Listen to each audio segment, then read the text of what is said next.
Shalom, selamat pagi keluargaku yang kekasih di dalam Tuhan. Mari kita mempersiapkan pagi ini untuk kita beribadah, memuji, menyembah, dan mengagungkan nama Tuhan. Dan kita juga mempersiapkan hati kita, wilayah, seluruh totalitas hidup kita supaya dipenuhi oleh kebenaran firman Tuhan yang menjadi pandu dan membawa kita semuanya terus-menerus tumbuh di dalam kebenaran firman Tuhan. Mari kita menyiapkan hati kita untuk kita memuji dan menyembah Tuhan Allah kita yang perkasa. Siapkan hatimu, siapkan pikiranmu, siapkan rohmu. Pujilah Dia, agungkan Dia, Raja di atas segala raja, Sang penebus hidup kita semuanya. Tuhan memberkati kita semuanya. Mari kita nikmati waktu yang Tuhan sudah sediakan bagi kita untuk kita bisa datang menyembah dan memuji Tuhan. Terima kasih ya Tuhan.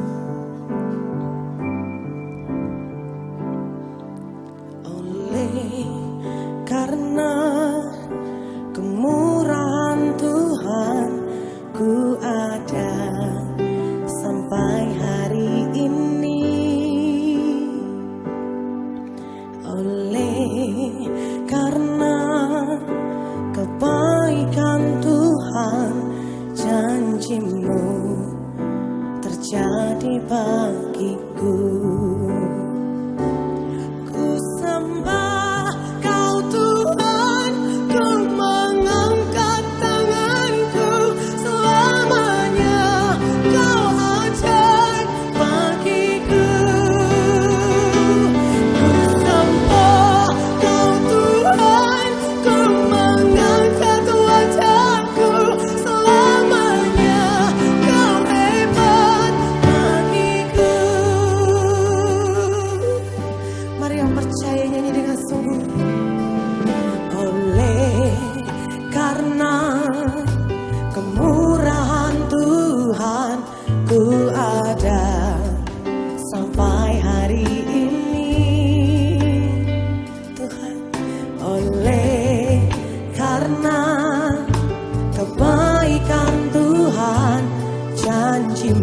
Mari yang percaya bangkit berdiri sambil mengangkat tangan.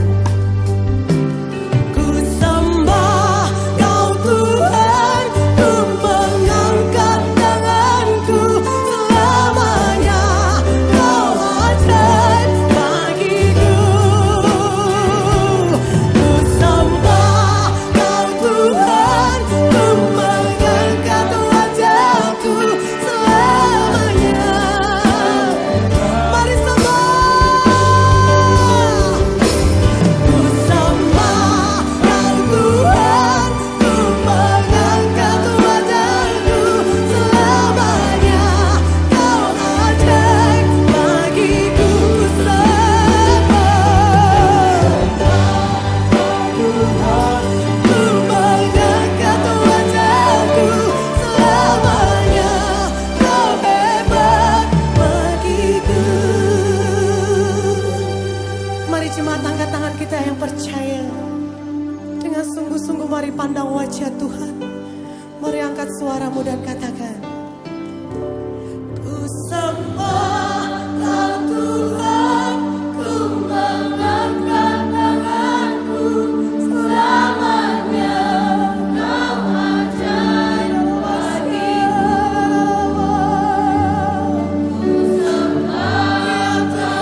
cintamu padaku takkan pernah berubah.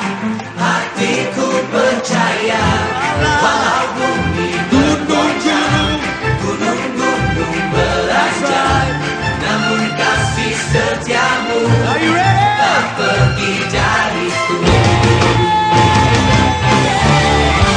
Ku mau selalu bersyukur sebab cintamu padaku takkan pernah berubah. Hatiku percaya walau bumi bergoncang, gunung-gunung beranjak, namun kasih setiamu tak pergi dariku.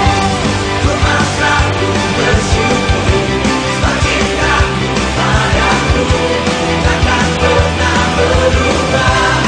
Hatiku percaya walau bumi bergoncang, gunung-gunung beranjak, namun kasih setiamu tak pergi dariku. Kasih setiamu tak pergi dariku. Kasih setiamu tak pergi dariku.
Ingin ku regu kesejukan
Haleluya, puji Tuhan. Kita sudah memuji, memuliakan nama Tuhan Allah kita semuanya.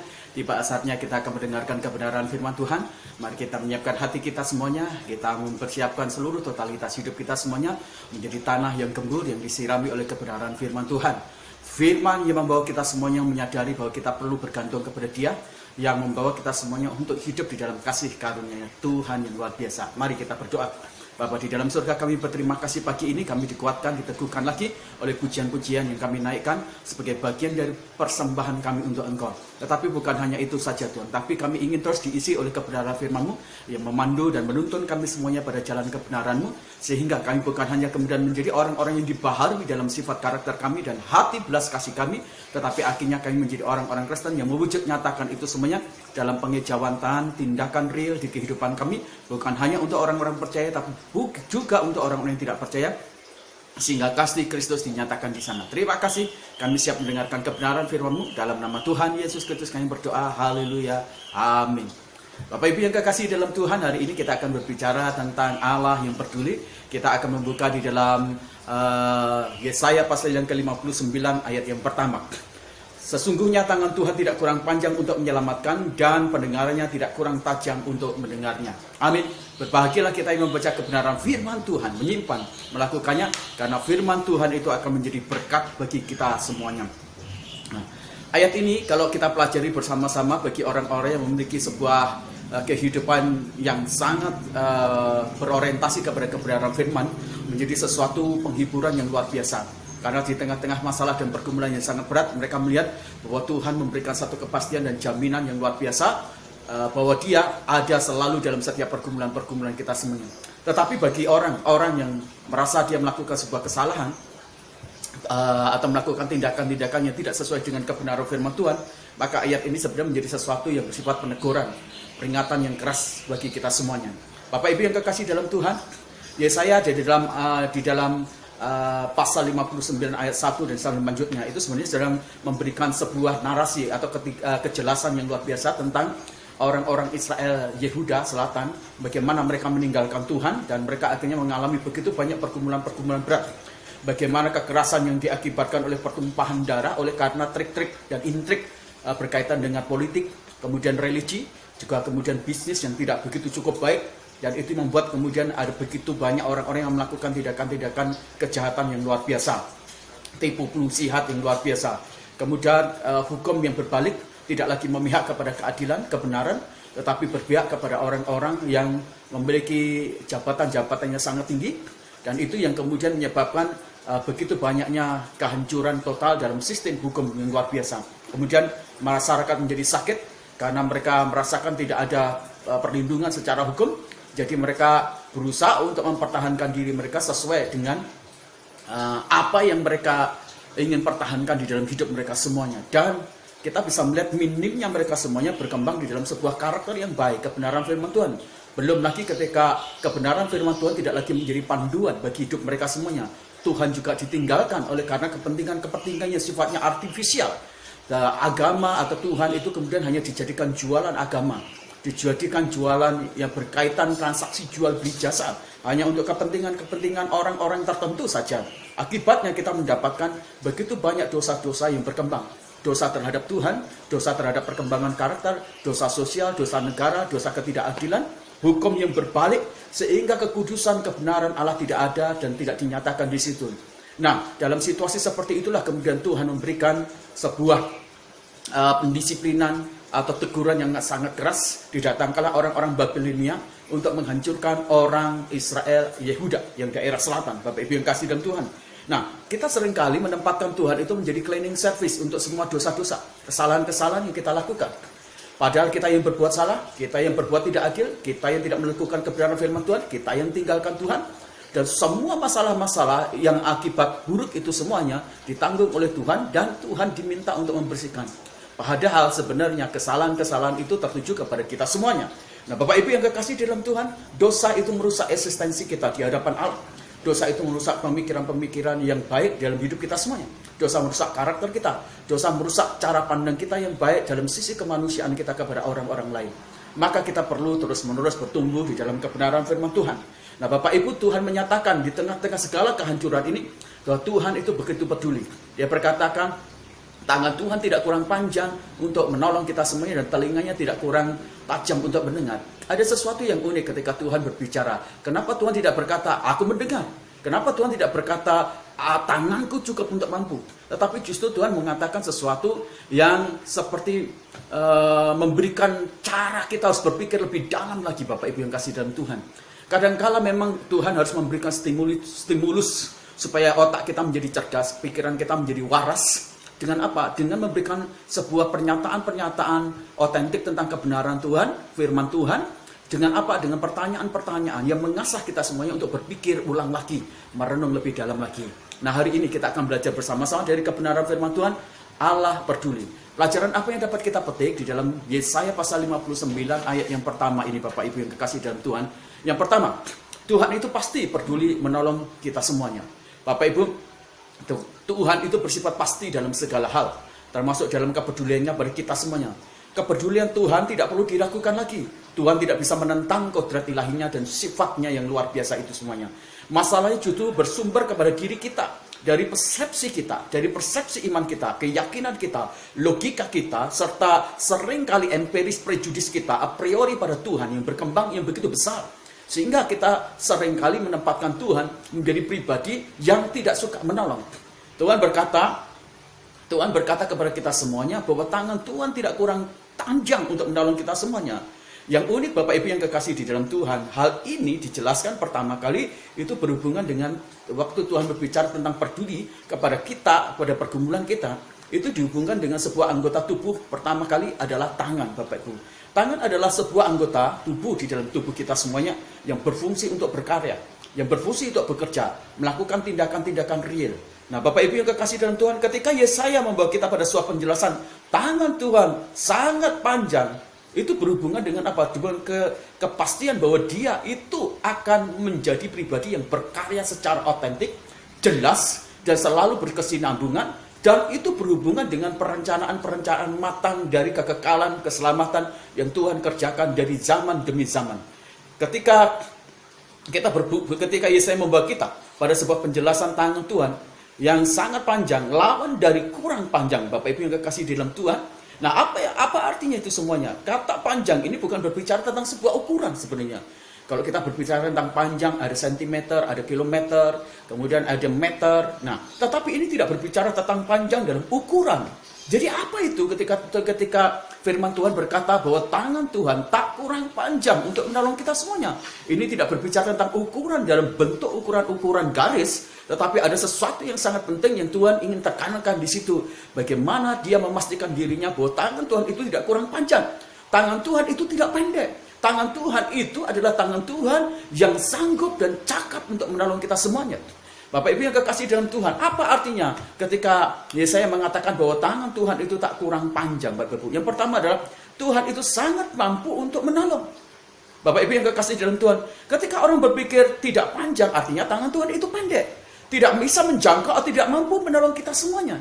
Dan ketika cara berpikir orang, dia mengatakan bahwa tangan Tuhan itu pendek, artinya bahwa Tuhan itu tidak memiliki kemampuan, tidak bisa menjangkau kita semuanya, tidak bisa menyentuh kita semuanya. Tetapi esensinya, hakikatnya, tangan Tuhan itu sangat cukup bagi kita semuanya dan sangat mampu bagi kita semuanya untuk menolong kita. Tangan Tuhan itu berkuasa, tangan Tuhan itu sanggup. Dalam tangan Tuhan, karya-karyanya itu menjadi satu karya yang dahsyat, yang luar biasa. Tangan itu yang menciptakan langit dan bumi, walaupun disandingkan dengan perkataan-perkataannya. Tangan itu juga yang menciptakan manusia. Tangan itu juga yang melawan musuh. Tangan Tuhan yang kuat dan perkasa itu juga yang memampukan menggendong kita semuanya. Tangan Tuhan yang perkasa itu juga yang mampu untuk mengangkat kita dari jurang keterpurukan, kehancuran, dan dosa yang paling dalam dan diri kita semuanya. Tidak ada yang Tuhan tidak bisa lakukan, kecuali itu bertentangan dengan kodratnya, kecuali itu bertentangan dengan sifatnya. Tuhan Allah kita adalah Allah yang sangat mampu menolong. Ketika dia berbicara tanganku tak kurang panjang, itu menyatakan satu kebenaran, itu merupakan satu jaminan bagi kita semuanya bahwa kita punya Tuhan yang mampu dan sanggup untuk menolong kita semuanya. Tuhan mampu menjadi manusia. Dia yang Allah mampu menjadi manusia. Tuhan mampu mengampuni kita semuanya yang berdosa. Ya, Tuhan mampu kemudian mengasihi kita dan kemudian dia memberikan nyawanya bagi kita semuanya. Tuhan mampu bangkit, Tuhan mampu naik ke surga, menentang gravitasi, hukum alam. Semua Tuhan mampu melakukan segala sesuatu. Di ayat pasal yang ke-42 ayat yang kedua katakan, aku tahu bahwa engkau sanggup melakukan segala sesuatu dan tidak ada rencanamu yang gagal. Ingat, ketika Tuhan berbicara tentang tanganku tak kurang panjang untuk menolongmu, itu berbicara tentang bahwa Tuhan itu memang memiliki kemampuan ekstra luar biasa. Di tangannya ada power, ada kuasa yang sanggup melakukan segala sesuatu. Dan kalau Tuhan sudah melakukan dengan tangannya, maka tak ada satupun yang bisa menandingi, menggagalkannya. Tuhan Allah kita hebat. Makanya Tuhan sangat peduli kepada kita semuanya. Yang kedua, ketika kita berbicara tentang tangan Tuhan yang panjang, apa artinya? Tuhan itu tidak cacat, dia tidak sempurna. Ketika Tuhan berkata, tanganku tak kurang panjang, itu artinya bahwa tangan Tuhan itu tidak cacat. Tidak ada sesuatu yang cacat di dalam diri Tuhan. Dari pemikiran dia, kesucian, kekudusan dia. Tidak ada sesuatu yang cacat di dalam diri Tuhan. Kalau Tuhan tidak ada sesuatu yang cacat, berarti dia sempurna. Sempurna dalam pemikiran, sempurna dalam rencana, sempurna dalam pertolongannya, sempurna dalam pendampingannya, sempurna dalam kuasanya. Semua yang ada di dalam dunia Tuhan itu adalah sempurna. Nah, semua apa yang ada dalam Tuhan itu sempurna, termasuk rancangannya sempurna. Sempurna sampai hari ini, sampai kekekalannya. Jadi ingat, ketika tangan Tuhan tak kurang panjang, itu berbicara tentang sebuah kesempurnaan. Tuhan Allah kita adalah Tuhan yang tidak bercacat. Beda dengan Allah atau keyakinan-keyakinan yang lain. Allah mereka dikatakan masih ada bagian dari cacat-cacatnya. Tuhan kita tidak demikian. Tuhan kita itu sempurna. Ketika banyak orang berpikir bahwa tangan Tuhan tidak kurang panjang, bahwa artinya Tuhan itu tidak cacat di dalam dirinya, tidak cacat dalam perkataannya, tidak cacat di dalam karakternya, tidak cacat dalam kesuciannya. Tuhan kita sangat sempurna. Jika di dalam dirinya ada yang cacat, mana mungkin Tuhan akan bisa menolong kita semuanya.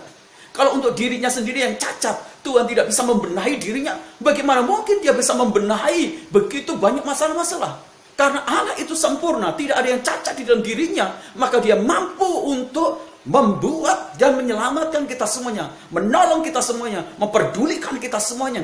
Allah itu tidak pernah cacat. Dalam hubungan sosial dia juga, Allah tidak pernah cacat. Dia sangat sempurna dalam bahagianya. Dia sangat sempurna dalam kepuasan dalam segala dimensi. Itu sebabnya karena kita punya Allah yang tidak cacat dan sempurna, maka dia sanggup untuk peduli dan menolong kita semuanya. Cacat merupakan sebuah bukti ketidakfungsian sebuah anggota tubuh.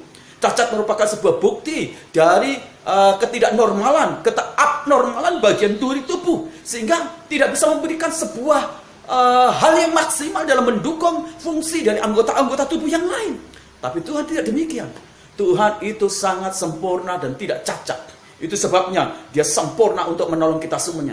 Dia sempurna untuk kemudian mendukung kita semuanya, memperdulikan kita semuanya. Dia sempurna. Ini yang harus kita sadari. Ketika Tuhan berkata, tanganku tak kurang panjang untuk menolongmu, berarti memang Tuhan itu sempurna. Dia tidak memiliki cacat di dalam apapun juga. Dan itu yang harus kita syukuri.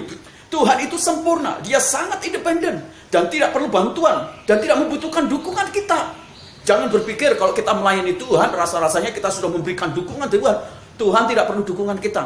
Bahkan Tuhan juga tidak perlu dukungan malaikat. Tuhan sama sekali independen dan mampu melakukan segala sesuatu. Kita yang butuh Tuhan. Kita yang butuh dukungan Tuhan.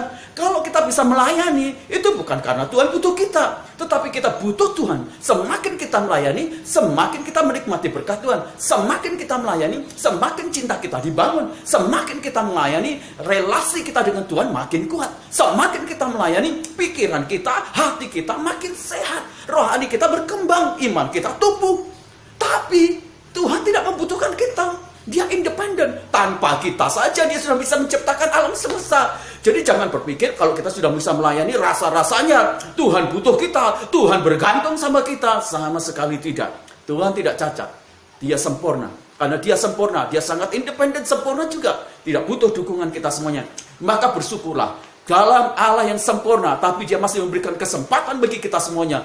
Diberikan anugerah untuk melayani, diberikan anugerah untuk menyembahnya, diberikan anugerah untuk terlibat dalam sebuah proyek yang besar. Itu anugerah bagi kita semuanya.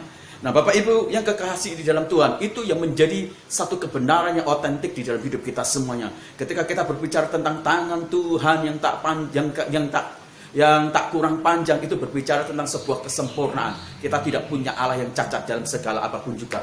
Nah, yang kedua Bapak Ibu yang kekasih di dalam Tuhan, di Yesaya pasal 59 ayat pertama dikatakan, sebab tangan Tuhan tak kurang panjang dan telinganya tidak kurang tajam untuk mendengar. Nah Bapak Ibu, bagian yang kedua ketika kita berbicara tentang kepedulian Tuhan dalam hidup kita semuanya, Tuhan itu pasti mendengar seruan kita semuanya Bapak Ibu yang kekasih dalam Tuhan. Alat yang kedua yang dibicarakan oleh Yesaya berhubungan dengan otentisitas tentang Allah yang sangat peduli dalam kehidupan kita adalah Allah itu adalah Allah yang mendengar. Telinganya tidak kurang tajam untuk mendengar. Itu berhubungan dengan telinga. Telinga adalah salah satu anggota tubuh yang berfungsi untuk mendengar suara. Bapak Ibu yang kekasih dalam Tuhan, mendengar itu membutuhkan sebuah seni. Ya, seni mendengar Tuhan itu adalah seni mendengar yang sangat baik, yang sempurna. Berbeda dengan manusia. Ketika Tuhan berbicara, seni mendengar manusia seringkali buruk. Ketika Tuhan berkata, kasihilah sesamamu, apa yang terjadi? Kita mendengar, tetapi kita tidak melakukannya. Maka seni mendengar kita buruk. Tuhan berkata, berilah, bermurah hatilah. Kita udah dengar firman Tuhan, tetapi apa yang terjadi? Tapi kita tidak bermurah hati. Itulah sebabnya seni mendengar kita begitu sangat buruk. Tuhan berkata, ampunilah musuhmu. Kita udah mendengar firman Tuhan, tetapi seni mendengar kita yang buruk, akhirnya kita tidak melakukan. Kita hanya diam dan cuek. Tapi tidak demikian dengan Tuhan. Tuhan itu adalah Tuhan yang memiliki kesempurnaan dalam pendengaran. Dia tajam, tapi bukan hanya memiliki pendengaran yang tajam. Seni mendengar Allah kita itu sangat sempurna dan sangat bagus, luar biasa. Ketika kita berseru dalam segala kesesakan kita, ketika kita berseru dalam keterbatasan kita, kita berseru dalam ketidakberdayaan kita atas dosa yang menghukum kita semuanya, Tuhan mendengar, telinganya dan seni mendengarnya baik, maka dia turun tangan untuk menolong kita semuanya. Dia turun tangan untuk mengangkat kita semuanya. Dia turun tangan menjadi pribadi yang sangat peduli, menjamah kita, membawa kita semuanya pada titik kebangkitan yang luar biasa. Tuhan itu mendengar, pasti peduli, mendengar kita semuanya. Bapak Ibu, kemampuan mendengar kebanyakan dari manusia itu sangat tipis. Kemampuan manusia berbicara itu lebih banyak. Akibatnya Bapak Ibu yang kekasih dalam Tuhan, kita seringkali ingin didengar orang lain, tetapi kita tidak mau mendengar. Maka ada kebutuhan yang sangat-sangat kurang di dalam kehidupan kita adalah ketika kita tidak didengar oleh orang lain.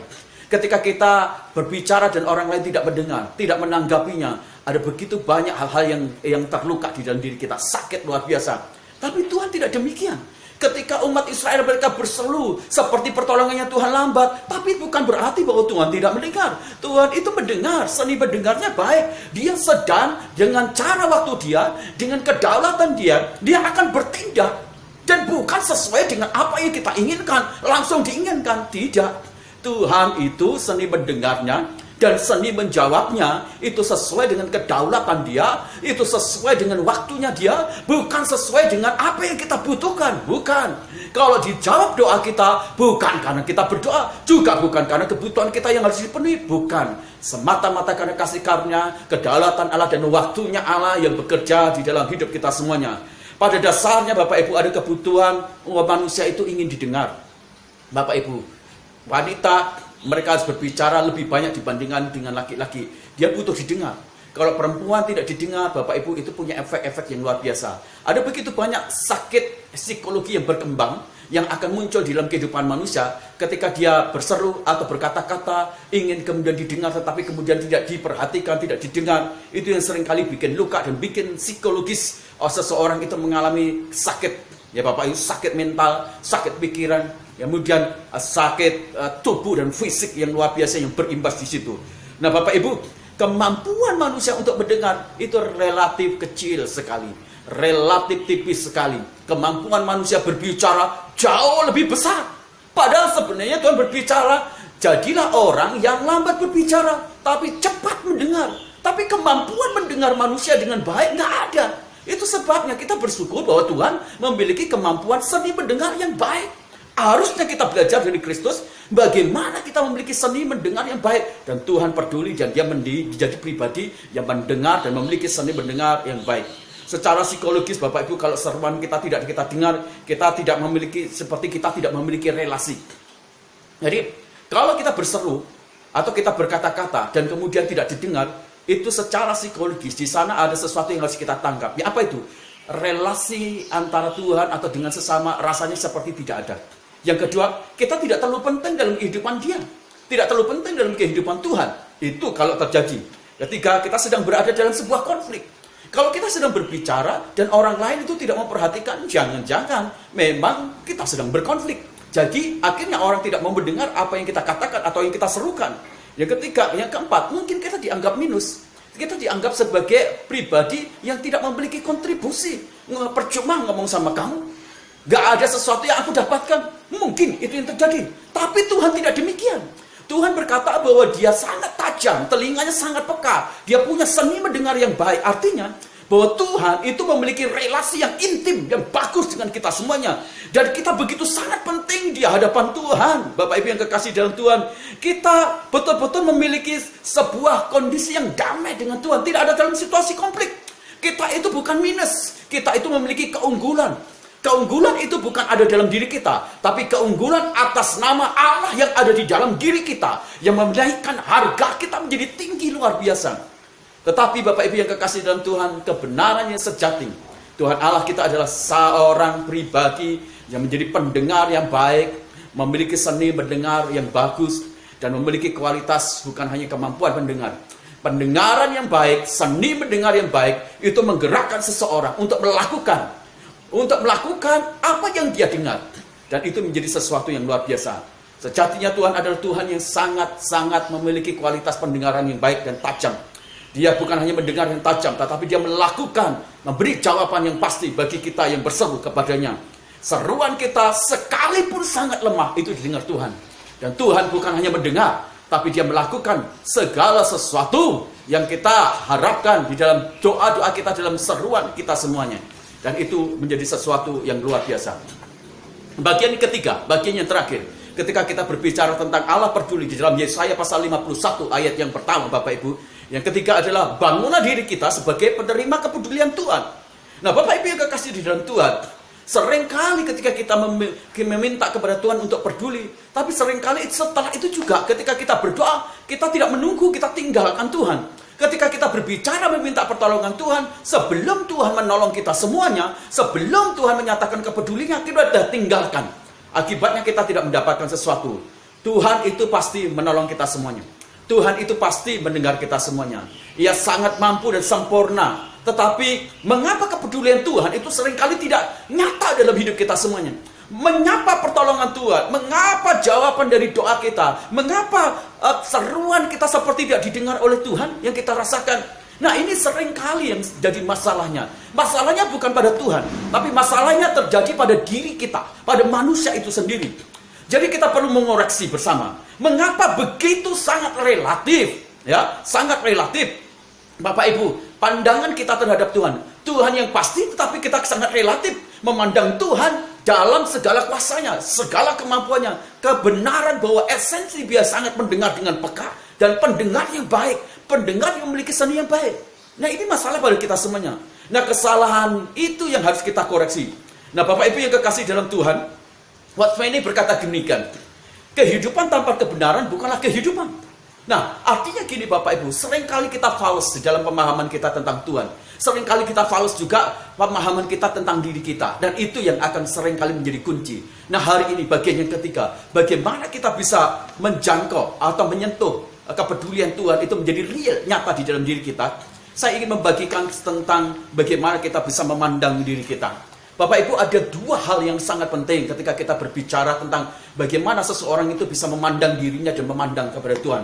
Bapak Ibu, ada namanya itu self-image atau gambar diri kita.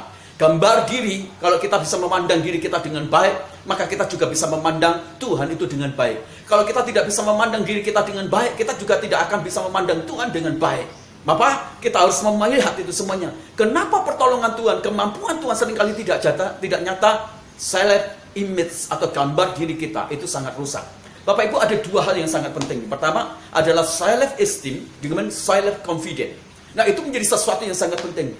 Dan beberapa manusia seringkali berhubungan dengan kasih karunia, berharap kepada pertolongan Tuhan, menempatkan dirinya pada satu tataran yaitu self-confident. Apa itu self-confident? Self-confident adalah sebuah rasa bangga, sebuah rasa yakin diri terhadap apa yang ada di dalam diri dia. Tapi itu berdasarkan pada fakta-fakta apa? Saya yakin bahwa saya mampu. Saya yakin bahwa saya bisa. Nah, itu tidak didasarkan pada satu faktual esensi, tapi pada satu faktual apa? Performa dirinya. Nah, self confident itu adalah sebuah keyakinan yang relatif, berubah-ubah. Self confident itu adalah sebuah perform atau kemudian kemampuan diri sendiri, keyakinan diri sendiri yang dibangun tidak berdasarkan pada sebuah fakta tentang gambar diri yang sejati, tetapi berdasarkan dari upaya dari diri kita, rontak di dalam diri kita, mempertajam dalam diri kita semuanya. Saya yakin saya mampu. Tapi kemampuan itu adalah satu kemampuan yang bersifat relatif, bergantung dari persiapan-persiapan kita, bergantung dari apa yang kita pelajari, bergantung dari berapa confident itu berfokus kepada apa yang kita upayakan, apa yang kita bangun, bagaimana kita mengeksplorasi diri kita, bagaimana kita meningkatkan daya kita, berdasarkan dari kekuatan diri kita semuanya. Nah, beberapa orang juga seringkali berhubungan dengan Tuhan, mereka membangun bagian dari performa diri dia. Bapak Ibu membangun performa diri dia, menjadikan diri dia seperti diri secara jasmani lahiriah. Bagaimana kita harus berpakaian, beretika sedemikian rupa untuk menyentuh apa? Pertolongan Tuhan, untuk menyentuh apa? Kebaikan Tuhan, kepedulian Tuhan. Jadi self confident adalah kemampuan dari diri kita, mempersiapkan diri kita supaya kita dipandang layak dan mampu oleh Tuhan. Jadi itu ada bagian dari diri kita. Yang kedua adalah self-esteem. Apa itu self-esteem? Saya sadar bahwa saya berharga. Nah, ini adalah gambar diri yang berdasarkan dari fakta kebenaran firman Tuhan. Self-esteem itu adalah kita yakin bahwa kita tahu bahwa kita diciptakan oleh Allah menurut gambar dan rupa Allah. Jadi kita sangat penting di hadapan Tuhan, kita begitu berharga di hadapan Tuhan. Jadi Tuhan itu sangat mengasihi kita, bukan apa yang kita lakukan, tetapi oleh karena diri kita itu gambar dan rupa Allah. Nah, standar inilah yang sebenarnya membawa kita harusnya menyadari. Jadi, Tuhan itu tidak tersentuh oleh cara-cara ibadahmu. Sehingga membawa dia kemudian seperti menolong kita semuanya. Kebaikanmu itu tidak menyentuh sama Tuhan sama sekali. Kenapa Tuhan mengasihi kita? Bukan karena apa yang kamu lakukan. Kenapa Tuhan mengasihi kita? Oleh karena apa yang Tuhan telah lakukan di dalam diri kita. Yaitu Tuhan telah menciptakan kita menurut gambar dan rupa dia. Inilah self-esteem. Self-esteem adalah kesadaran bahwa saya ini adalah putranya Allah. Dan kalau saya putranya Allah, roh Allah ada di dalam diri saya. Saya tahu Tuhan mengasihi saya. Saya tahu bahwa Tuhan sangat menghargai saya. Saya tahu bahwa Tuhan sangat peduli kepada saya. Bukan karena apa yang saya lakukan, tetapi karena apa yang Tuhan lakukan di dalam diri saya. Maka saya bisa menyentuh pedulian Tuhan, anugerah Tuhan dalam hidup saya. Saya bisa lakukan itu semuanya. Saya nikmatin itu semuanya. Nah, kebenaran dari self-confidence dan self-esteem ini Bapak Ibu, ya. Kalau self-esteem itu semua dibangun dalam sebuah kerangka kepastian yang tidak akan berubah. Sekalipun kita berdosa, pemahaman bahwa kita itu sangat berharga tidak pernah berubah. Kita putra Allah, kita diciptakan serupa dengan gambar Allah, ini tidak pernah berubah, ini kekal. Nah, ini harus menyadarkan kepada kita semuanya. Jadi kita harus bangun sebagai pribadi yang menyadari bahwa kita putra Allah, bukan putra kegelapan, kita putra Allah. Nah, kalau kita bicara membangun self-esteem kita, itu akan berharga, itu akan stabil, itu akan punya nilai kepastian. Sehingga kita berkata, Tuhan, saya kau kasih bukan karena saya baik, tetapi karena engkau telah bekerja di dalam diri saya. Engkau mengasihi saya, engkau menciptakan saya, engkau membuat saya serupa dengan engkau. Bukankah Daud berkata, siapakah kami Tuhan, sampai kau ciptakan aku itu sampai serupa dengan engkau. Kau ciptakan semuanya, kau berikan kuasa, bahkan musuh-musuh, semua orang yang ada di bumi kau berikan. Kenapa? Sebab self-esteem. Kalau self-confident itu berubah-ubah, bergantung dari kemampuan kita mempertajam. Dan ingat, Tuhan tidak pernah terkesan dengan self-confident yang berubah-ubah. Saya ingin membandingkan Bapak Ibu. Kalau kita memiliki yang dinamakan dengan self-esteem dengan self-confident, itu sesuatu yang berbeda. Self-confident itu dimiliki oleh orang-orang Kristen yang telah ditebus. Self-confident itu dimiliki oleh orang-orang Farisi. Tapi self-esteem itu adalah orang-orang yang dimiliki oleh anugerah Tuhan. Farisi Bapak Ibu, self confident dia itu dibangun apa? Mereka pakai baju putih semuanya. Kemudian jumbe-jumbe bajunya itu ditulisin dengan ayat-ayat Alkitab. Dipakai kemudian dengan alat-alat gemericing. Kalau dia lewat, orang bisa lihat, wah begitu sucinya, pakainya putih. Itu self confident. Tapi itu tidak membuat Tuhan terpesona. Nah, kalau anak Tuhan yang telah ditebus Tuhan, yang berkaitan dengan salib esteem apa? Dia tahu bahwa dia harus hidup. Kenapa? Bersih, suci. Kenapa? Karena Tuhan yang telah menebus dia, membenarkan dia, mengasihi dia. Bapak Ibu, kalau orang yang self confident seperti orang Farisi, doanya itu pamer, puasa supaya dilihat. Tapi kalau orang-orang yang memiliki self esteem, mereka melayani Tuhan, mereka beribadah, mereka berdoa, mereka menjauhkan dari show dan pamer. Kalau orang-orang yang self confident ngomongnya itu sok rohani, Bapak Ibu. Kalau ditanya apakah kamu sudah makan, puji Tuhan. Lauknya apa? Haleluya. Enak. Puji Tuhan, luar biasa. Terlalu begitu banyak ngomong sok rohani. Tetapi aktualitasinya itu sangat sering kali tidak rohani. Tetapi anak Tuhan, dia lebih ke arah karakter Kristus. Dia lebih tumbuh dalam karakter Kristus. Dia tumbuh dalam kebenaran. Bapak Ibu, kalau kita membangun self confident, biasanya kita adalah orang-orang yang munafik, sok jaim. Tapi kalau kita berada di self esteem, kita jujur, transparan, tidak takut dinilai, tidak takut dikritik. Ya kita jujur, seperti itulah kita berkembang. Nah kalau Farisi, apa yang terjadi?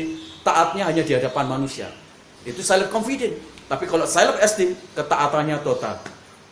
Orang Farisi merasa dengan perform agama, baju, simbol agama, mereka layak dan pantas untuk mendapat kasih pertolongan dan kepedulian Tuhan. Tetapi bagi orang yang memiliki self esteem, mereka menyadari bahwa mereka adalah citra dan gambar Allah. Mereka berharga di hadapan Allah. Kalau alasan utama mereka, mengapa mereka bisa menikmati dan menyentuh hadirat Tuhan, pertolongan Tuhan, kan Allah yang mengasihi mereka, Allah yang telah melakukan sesuatu dalam hidup mereka semuanya, dan bukan karena apa yang mereka lakukan. Kiranya kebenaran firman Tuhan pagi ini menguatkan kita, meneguhkan kita lagi, supaya kita tumbuh, kita menyentuh Tuhan yang menjadi penolong bagi kita semuanya. Mari kita berdoa. Bapa di dalam surga, kami berterima kasih untuk kebenaran firman Tuhan. Hari ini kami dikuatkan, hari ini dikuatkan lagi oleh kebenaran firman Tuhan. Jadikan bahwa kami menjadi orang-orang yang memahami bahwa Allah itu sangat peduli dalam setiap masalah-masalah kami, masa-masa genting dalam hidup kami semuanya. Jadikan diri kami menjadi orang-orang Kristen yang sehat, yang benar, memiliki pemahaman yang benar, sehingga kami semuanya tahu bahwa Tuhan Allah kami adalah Tuhan pasti menolong kami, pasti mendengar kami, dan kami adalah orang-orang yang memiliki kemampuan self esteem, bukan di self confident ketika kami berbicara tentang anugerah dan pertolongan Tuhan. Terima kasih Tuhan, kami berdoa untuk bangsa dan negara kami cintai. Tuhan Engkau memberikan pertolongan, jamah pemimpin-pemimpin bangsa negara kami, presiden kami, wakil presiden kami, juga jajaran kementerian, dan semua pelayan-pelayan, pejabat-pejabat, supaya mereka semuanya berupaya untuk membuat Indonesia menjadi Indonesia yang baik dalam ekonomi, dalam aturan hukum, dalam keadilan, dalam kesejahteraan, kemakmuran yang dapat dinikmati oleh segala bangsa. Tuhan berikan kekuatan. Kami mengikat ekstrem kanan, ekstrem kiri yang berusaha untuk menghancurkan Indonesia dengan cara-cara strategis, kami patahkan, kami hancurkan dalam nama Tuhan Yesus. Tuhan memberkati Indonesia kami dengan kasih kami anugerah, supaya jiwa-jiwa banyak percaya pada Tuhan, banyak orang-orang yang bertemu dengan Yesus, dan Indonesia ini menjadi negara yang percaya pada Tuhan, diberkati karena Engkau yang turun memberikan anugerah bagi bangsa kami. Berkati Tuhan para sponsor-sponsor kami, memberkati gereja kami, mereka yang Tuhan memberkati dia beasiswa anak-anak kami, mereka yang memberkati untuk Tuhan operasional gereja kami, atau kemudian Tuhan untuk Tuhan memberkati supaya kami bisa ibadah di hotel. Berkati berlimpah usaha mereka Tuhan, bisnis mereka, ekonomi mereka, keuangan mereka, kesehatan mereka. Berkati juga Tuhan untuk keharmonisan cinta kasih pelayanan-pelayanan mereka. Tuhan berkati juga Tuhan untuk anak Tuhan yang berjanji untuk membangunkan kami gereja. Tuhan kami memberkati terus, kami doakan terus. Kami juga berdoa secara khusus Tuhan juga untuk pergumulan jemaat kami, mereka yang memiliki pabrik yang hari ini sedang mengalami keterseokan. Tangan-Mu Tuhan turun tampar, biarlah mereka memandang kepada Tuhan, berharap kepada Tuhan, pertolongan Tuhan yang pasti. Biarlah mereka makin mendekat kepada Tuhan, makin mencari tahu tentang Tuhan. Berikan hikmat supaya mereka semuanya keluar dari masalah-masalah berat itu. Bapa di dalam surga, kami berdoa untuk ekonomi jemaat kami, usaha jemaat kami yang baru merintis, Engkau berkati, keuangan mereka dibangkitkan Tuhan. Kami berdoa juga untuk pergumulan-pergumulan, masalah-masalah rumah tangga, masalah kesehatan mereka. Tangan Tuhan memberkati mereka semuanya, sehingga mereka semuanya menikmati segala berkat yang baik yang datang Tuhan. Berkati anak-anak kami, baik itu kaum muda, kaum remaja, dan anak sekolah minggu. Berkati mereka menjadi anak-anak yang cinta Tuhan, hormat orang tuanya, belajar dengan tekun, dan memiliki masa depan yang gilang gemilang luar biasa. Berkati kota kami Tuhan, berkati damai sejahtera dan keuangan ekonomi kota kami. Berkati juga Tuhan untuk pertanian, perkebunan, perikanan, peternakan. Tuhan Engkau berkati pemimpin di kota kami, baik itu bupati, camat, kepala desa, kelurahan, Engkau memberkati. Terima kasih, kami percaya anugerah berkat Tuhan dicurahkan dalam hidup kami. Akhirnya keluargaku yang kekasih dalam Tuhan, angkat kedua tanganmu dan terimalah berkat Tuhan.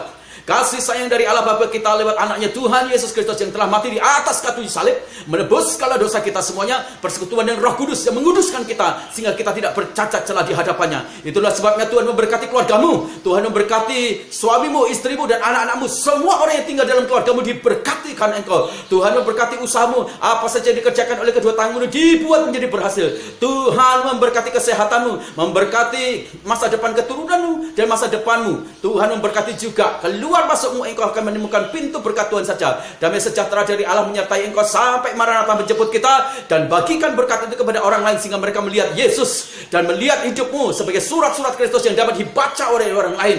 Tuhan memberkatimu mulai hari ini sampai selama-lamanya. Pulang dan beritakanlah Injil, maka Tuhan menyatakan tanda ajaib dalam hidupmu. Dalam nama Tuhan Yesus kami berdoa, haleluya, amin. Selamat pagi Bapak Ibu yang kekasih dalam Tuhan.